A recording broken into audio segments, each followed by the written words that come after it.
జై భారత్ హే జయరాజు తోటి ఆంధ్ర రాష్ట్ర ప్రజానికానికి తోటి భారతీయులందరికీ కూడా నమస్కారాలు తెలియజేస్తూ ఈ రోజుని ఆంధ్ర రాష్ట్రం గురించి మాత్రం చెప్పుకుందాం. దేశమంతా దేశ పరిస్థితి గురించి తర్వాత చెప్పుకుందాం. ఆంధ్ర రాష్ట్రంలో అధికారంలోకి వచ్చినటువంటి వైసీపీ ప్రభుత్వం వచ్చిన కాడిని చేసేసినటువంటి విధ్వంసం, వీటిల్లో ప్రధానమైనటువంటి విధ్వంసం ఏంటంటే హిందూ ధర్మాన్ని సర్వనాశనం చేయటం గురించి వీళ్ళు చేసినటువంటి ప్రయోగాలు.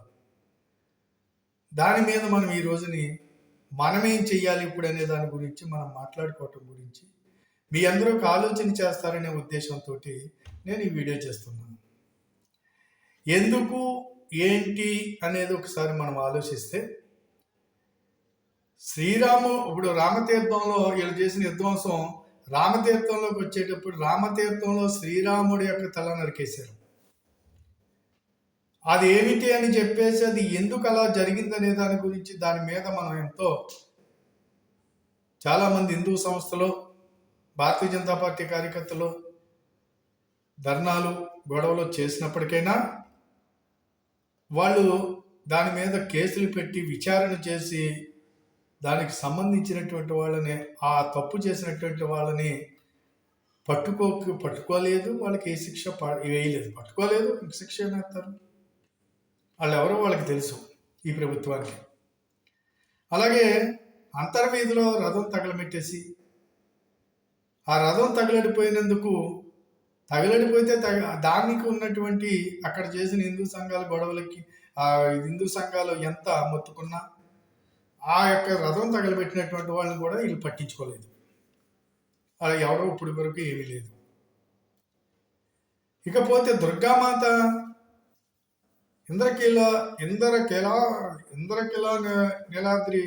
ఇంద్రకిలాపై ఉన్నటువంటి దుర్గామాత యొక్క వెండి సింహాలు వాహనాలు, ఊరేగింపు వాహనాలు ఏవైతే ఉన్నాయో ఆ ఎండి సింహాలను దొంగలించారు.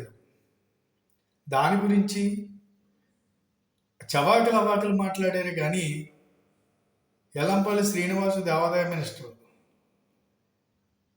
మరి తనే అమ్మేసుకున్నాడేమో మరి. అది కాబట్టి సింహాలు పోతే పోయి దానికేముంది, కొనిపెట్టుకొచ్చి పెడతామన్నాడు ఎవడో కొడాలి నాని. హిందూ దేవాలయాలంటే హిందూ ధర్మం అంటే హిందువులంటే ఇంత నీచంగా ప్రవర్తించారు అంటే వీళ్ళు ఒకసారి మనం ఆలోచించుకోవాల్సిన అవసరం ఉంది. అలాగే ఒకటి కాదు, అలాగే పిఠాపురంలోకి వచ్చేటప్పటికి చాలా దేవాలయాల మీద దాడులు చేశారు, మూత్ర విసర్జన చేశారు, విగ్రహాలు ఎడగొట్టారు, ఇవన్నీ చేశారు. వాటి మీద ఏ రకమైనటువంటి మనం కేసులు పెట్టినా పట్టించుకోలేదు. పైగా పెంచి ఇదంతా పిచ్చోళ్ళు చేశారనేటువంటిది చేయడం జరిగింది. అలాగే రాజమహేంద్రవరంలో సుబ్రహ్మణ్యేశ్వర స్వామి గుడి, వీటన్నిటిపైన దాడి జరిగితే, అలాగే పెద్ద తిరుపతిలో అన్యమత ప్రసారాలు, అక్కడ ఇతర మతస్థుల్ని అక్కడ దుకాణాలు పెట్టించి ఇతర మతస్థులకి అక్కడ అనేక రకాలైనటువంటి వాళ్ళకి విధులు నిర్వహించడానికి అక్కడ వాళ్ళని వేసుకుని, అలాగే క్రిస్టియన్ మతం ఉన్నటువంటి వాళ్ళకేమో దేవస్థానం చైర్మన్ ఇవ్వటం, ఇవన్నీ ఈ ప్రభుత్వం చేసినటువంటి అన్నీ చూసుకుంటే, అలాగే దేవాలయ భూముల్ని అన్యాక్రాంతం చేయటం, ఒకటి కాదు రెండు కాదు, ఈ హిందూ అలాగే బ్రాహ్మణుల మీద, పూజారుల మీద దాడి చేయటం. ఇటీవల కాకినాడలో పోయిన సోమవారం నాడు జరిగినటువంటిది పౌర్ణమి సందర్భంగా అక్కడ శివాలయంలో జరుగుతున్నటువంటి అభిషేక కార్యక్రమాలు ఏవైతే ఉన్నాయో అక్కడ వైసీపీ నాయకుడు అక్కడ దాడి చేయటం, ఆయన్ని చెప్పుతోటి కొట్టడం, కాలుతోటి తన్నటం, పూజారిని భగవంతుడికి అక్కడికి వెళ్ళినటువంటి భక్తుడికి అనుసంధానకర్తగా ఉండేటువంటి ఒక పూజారిని, మరి ఈ రకంగా ఒక దైవ సంభూతుడైనటువంటి పూజారిని అక్కడ మామూలు కాలుతోటి తన్నటం. అసలు వీళ్ళ నేచర్ ఏంటి, వీళ్ళకి ప్రభుత్వం వీళ్ళ నాయకులు ఏ రకమైన మెసేజీలకు ఇస్తున్నారు, ఎందుకు వీళ్ళు ఇలా చేస్తున్నారు అనేది మనం ఖచ్చితంగా ఆలోచించుకోవాల్సినటువంటి అవసరం ఉన్నది. అలాగే చూసినట్లయితే అనేక మంది దేవాలయాల్లో పూజారుల మీద దాడులు చేయటం, పూజారుల్ని కొట్టటం, తర్వాత ఈవోలు వెళ్ళి పూజారుల మీద దాడులు చేయటం, ఈవేలు వాళ్ళు ఇష్టం వచ్చినట్టు దానికి ఉన్నటువంటి ఈవోలు ఎవరైతే ఉన్నారో వాళ్ళు ఇష్టం వచ్చినట్టు వాళ్ళు ఈ రకమైనటువంటి కార్యక్రమాలు చేస్తూ హిందువులు దేవాలయాల్లో హిందువులు సమర్పించుకున్నటువంటి కానుకలు ఏవైతే ఉన్నాయో ఇవన్నీ తీసుకుని వీళ్ళు వాటిని దుర్వినియోగం చేయటం కానివ్వండి, ఆ సొమ్ముతోటి ప్రభుత్వంలో అనేక సంక్షేమ పథకాలను పెట్టినటువంటి వాటికి ఆ నిధులు మళ్లించటం, మన ధర్మ పరిరక్షణ కోసం చేయవలసినటువంటి ఏదైతే మనం సమర్పించుకున్నటువంటి ఉన్నాయో వాటన్నిటిని ధర్మ పరిరక్షణ కోసం చెయ్యాలి. ఇలాంటివి ఏవి వాళ్ళు చేయలేదు. కాబట్టి అసలు దేవాదాయ మినిస్టర్ అనేవాడు అసలు మినిస్టరా, ఆ వ్యక్తిని ఒకసారి మనం పరిశీలించినట్లయితే అసలు తను ఏ రకంగాని కూడా ఒక మినిస్టర్గా ప్రవర్తించలేదు. మరి ఈ రకమైనటువంటి కార్యక్రమాలు చేసి ఎక్కడికక్కడ హిందూ సంస్థల మీద దాడి చేస్తూ క్రైస్తవ ముస్లింల్ని క్రైస్తవుల్ని వీళ్ళందరినీ ఒక ప్రత్యేక టీములుగా వాళ్ళని ఏర్పాటు చేసి ఈ యొక్క ధర్మం మీద దాడి చేయటానికి వాళ్ళకి విస్తృతమైన ప్రచారానికి వాళ్ళకి ప్రచారం చేసుకోవటానికి వాళ్ళు విస్తృతంగా వాళ్ళు చర్చలు కట్టడానికి కానివ్వండి, ఎన్ని రకరకాల కార్యక్రమాలన్నీ కూడా ఈ ధర్మం పైన పూర్తిగా దాడి చేసింది ఈ వైసీపీ ప్రభుత్వం అనేది ప్రజలందరూ కూడా గమనించుకోవాలి. యావత్తు హిందూ సమాజం గమనించుకోవాలి. నేను అందుకనే మీకు చెప్పబోయేది ఎలక్షన్ కాబట్టి. సరే, ఇప్పుడు మనం ఏం చేయాలి? ఇవన్నిటిని ఒకసారి జ్ఞాపకం తెచ్చుకుని ఇప్పుడు మనం చేయవలసినటువంటి కార్యక్రమం ఏమిటి, ఎలా చేయాలి? ఈ రోజుని ఈ ఓట్లు భిక్షమెత్తుకోవటానికి మన వీళ్ళ మీదకి వస్తారు. ఇస్తాము, అయ్యిస్తాము, ఉచితంగా ఇస్తాము, ఇస్తాం అని చెప్తారు. మనకు అవసరం లేదు. వాటి వల్ల ఎలాంటి ఉపయోగం లేదు. ఎదురుగుండా ఇచ్చి వెనకాల నుంచి తీసుకుంటున్నారు. అవన్నీ మనం గమనిస్తున్నాం. అంతే కాబట్టి వాటిల్లోకి వెళ్తే ఇంకా ఎవరి మీద పన్నులు ఏమేస్తున్నారు అనేది ఇంకో వీడియోలో మీకు చెప్తాను. దేవస్థానాల గురించి మన ధర్మం గురించి మనం ఖచ్చితంగా వీళ్ళ నుంచి మనం హామీ తీసుకోవాల్సిన అవసరం ఉంది. అదేమిటంటే హిందూ డిక్లరేషను. మన ఇంటికి వచ్చిన ప్రతి ఒక్క నాయకుడికి మీరు చెప్పండి, ప్రతి పార్టీని అడగండి, హిందూ డిక్లరేషన్ కనుక మీరు చేసినట్లయితే, ఆ హామీ మీరు ఇచ్చినట్లయితేనే మీకు మేము ఓట్లు వేస్తాము. అంతేగాని మేము హిందూ ధర్మం కాపాడినటువంటి వాడికి మేము ఓటు వేయము. ఈ హిందూ ధర్మం మీద ఇన్ని రకాల దాడులు జరిగినాయి, వీటికి ఎలాంటి న్యాయం జరగలేదు, అంతే కాబట్టి ఈ న్యాయం దీని మీద యాక్షన్ ఉండాలి.